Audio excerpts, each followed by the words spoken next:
નમસ્કાર, આપ જોઈ રહ્યા છો TV9 સુપર પ્રાઇમ ટાઈમ સાથે હું છું ઝરણા સોની। સૌથી પહેલા વાત કરીએ બુલેટિનમાં આતંકી પ્રહારને લઈને પ્રધાનમંત્રી મોદીનું એક્શન।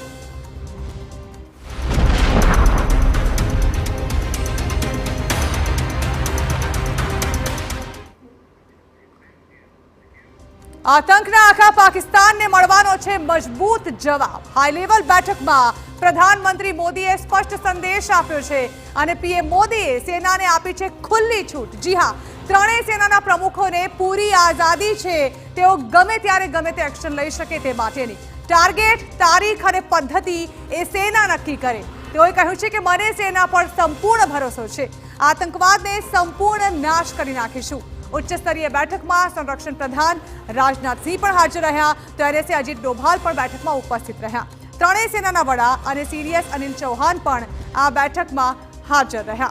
ઉલ્લેખનીય છે કે આ બેઠક જે છે તે લગાતાર 1.5 કલાક સુધી ચાલી હતી અને આ 1.5 કલાકની બેઠક દરમિયાન પ્રધાનમંત્રી મોદીએ સેનાની ત્રણેય પાંખને ખુલ્લી છૂટ આપી છે। તેઓએ સૌથી મહત્વપૂર્ણ બાબતે જણાવી, તેઓએ કહ્યું કે મને સેના પર સંપૂર્ણ વિશ્વાસ છે અને હવે સેના જે પણ કાર્યવાહી કરવા ઈચ્છતી હોય તેને ખુલ્લી છૂટ, ખુલ્લો દોર આપી દેવામાં આવશે।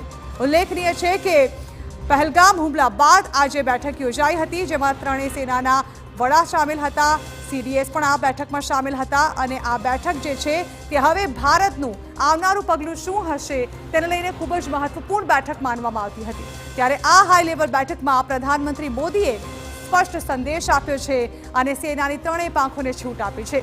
પીએમ મોદીએ સેનાને છૂટ આપતા જણાવ્યું છે કે મને સેના ઉપર સંપૂર્ણ વિશ્વાસ છે, તમે જે એક્શન લો। વડાપ્રધાન મોદી અને અમિત શાહ વચ્ચે પણ એક બેઠક